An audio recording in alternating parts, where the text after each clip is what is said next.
माता रानी की जय। 8वां अध्याय रक्त बीज का वध।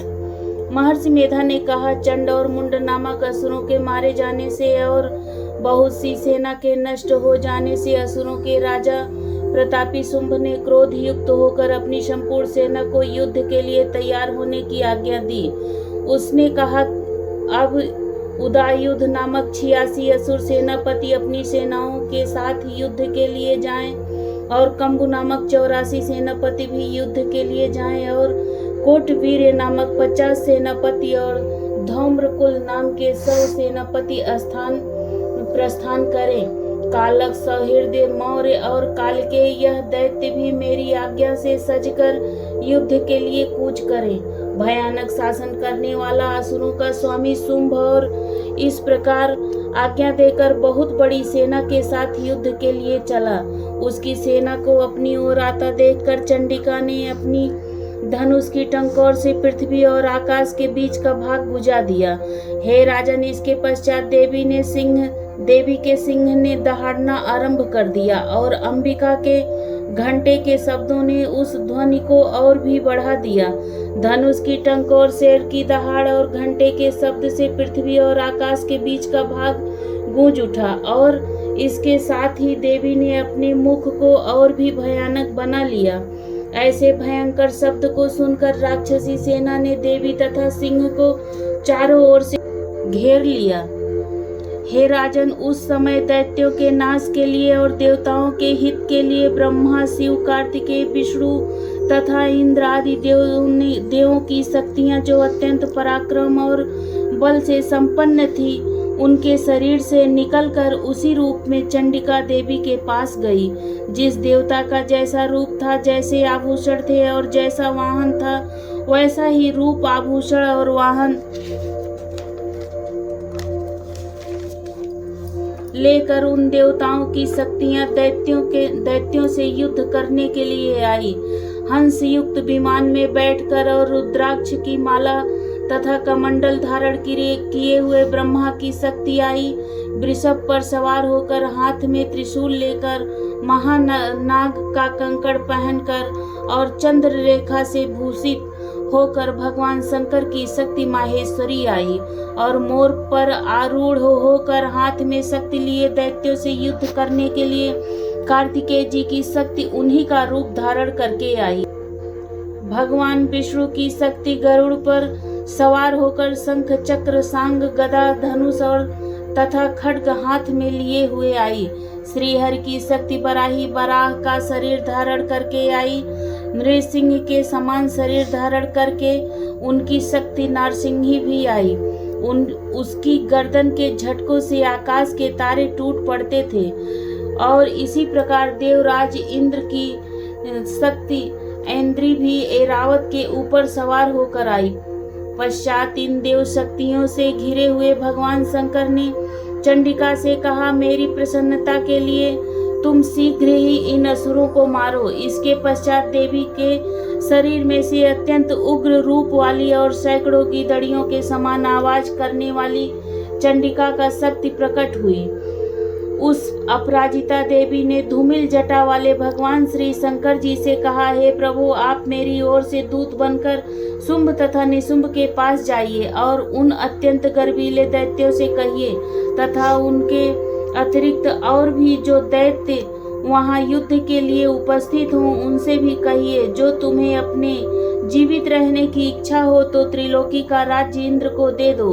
देवताओं को उनका यज्ञ भाग मिलना आरंभ हो जाए और तुम पाताल को लौट जाओ। किंतु यदि बल के गर्व से तुम्हारी लड़ने की इच्छा हो तो फिर आ जाओ। तुम्हारे मान से मेरी योगिनियां तृप्त होंगी। चूंकि उस देवी ने भगवान शंकर को दूत के कार्य में नियुक्त किया था, इसलिए वह संसार में शिव दूती के नाम से विख्यात हुई। भगवान शंकर से देवी का संदेश पाकर उन दैत्यों के क्रोध का कोई आर पार न रहा और वह जिस स्थान पर देवी विराजमान थी वहां पहुंचे और जाने के साथ ही उस पर बाणों की और शक्तियों की वर्षा करने लगे। देवी ने उनके फेंके हुए बाणों, शक्तियों, त्रिशूल और फरसों को अपने बाणों से काट डाला और काली देवी उस देवी के साथ आगे खड़ी होकर शत्रुओं को त्रिशूल से विदीर्ण करने लगी, खड्गवांग से कुचलने लगी। ब्राह्मणी जिस तरफ दौड़ती थी उसी तरफ अपने कमंडल का जल छिड़क कर दैत्यों के वीर व बल को नष्ट कर देती थी। और इसी प्रकार माहेश्वरी त्रिशूल से, वैष्णवी चक्र से और अत्यंत कोप वाली कौमारी शक्ति द्वारा असुरों को मार रही थी।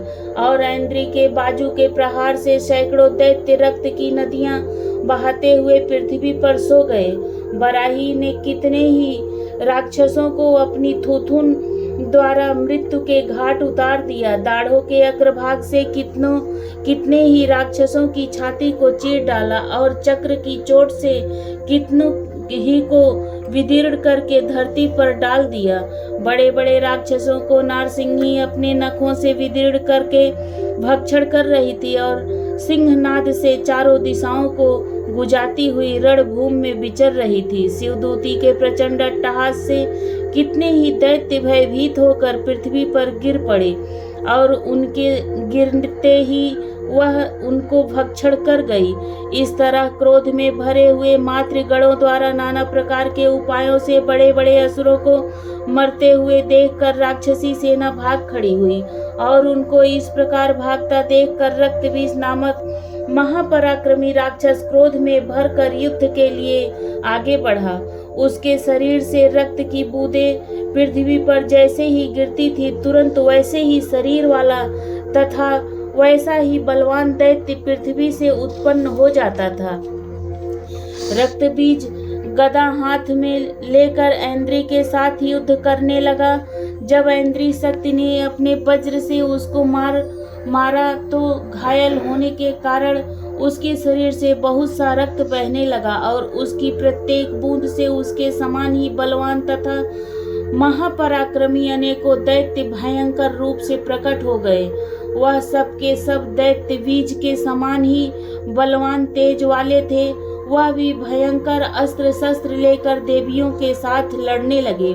जब ऐन्द्री के वज्र प्रहार से उसके मस्तक पर चोट लगी और रक्त बहने लगा तो उसमें से हजारों ही पुरुष उत्पन्न हो गए। वैष्णवी ने चक्र से और ऐन्द्री ने गदा से रक्त बीज को चोट पहुंचाई और वैष्णवी के चक्र से घायल होने पर उसके शरीर से जो रक्त बहा उससे हजारों महाअसुर उत्पन्न हुए, जिनके द्वारा यह संपूर्ण जगत व्याप्त हो गया। कौमारी ने शक्ति से, बराही ने खड्ग से और माहेश्वरी ने त्रिशूल से उसको घायल किया।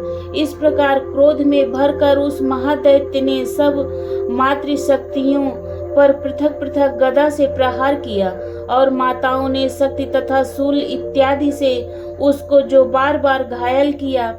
उससे सैकड़ों महादैत्य उत्पन्न हुए और इस प्रकार उस रक्त बीज के रुधिर से उत्पन्न हुए असुरों से संपूर्ण जगत व्याप्त हो गया, जिससे देवताओं को भय हुआ। देवताओं को भयभीत देखकर चंडिका ने काली से कहा, हे चामुंडे, अपने मुख को बड़ा करो और मेरे शस्त्र घात से उन उत्पन्न हुए रक्त बिंदुओं तथा रक्त बिंदुओं से उत्पन्न हुए महाअसुरों को तुम अपने इस मुख से भक्षण करती जाओ। इस प्रकार रक्त बिंदुओं से उत्पन्न हुए महाअसुरों को तुम अपने इस मुख से भक्षण करती जाओ। इस प्रकार रक्त बिंदुओं से उत्पन्न हुए महादैत्यों को भक्षण करती हुई तुम रणभूमि में विचरो। इस प्रकार रक्त क्षीण होने से यह दैत्य नष्ट हो जाएंगे। तुम्हारे भक्षण करने के कारण अन्य दैत्य उत्पन्न नहीं होंगे। काली से इस प्रकार कहकर चंडिका देवी ने रक्त बीज पर अपने त्रिशूल से प्रहार किया और काली देवी ने अपने मुख में उनका रक्त ले लिया। तब उसने गदा से चंडिका पर प्रहार किया।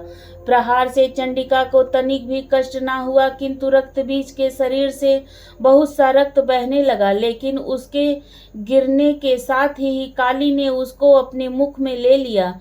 काली के मुख में उस रक्त से जो असुर उत्पन्न हुए उनको उसने काली के मुख में उस रक्त से जो असुर उत्पन्न हुए उनको उसने भक्षण कर लिया और रक्त को पीती गई। तदंतर देवी ने रक्त बीज को, जिसका की खून काली ने पिया था, चंडिका ने उस दैत्य को वज्र, बाण, खड्ग तथा रिष्टि इत्यादि से मार डाला। हे राजन, अनेक प्रकार के शस्त्रों से मारा हुआ और खून से वंचित वह महादैत्य रक्त बीज पृथ्वी पर गिर पड़ा।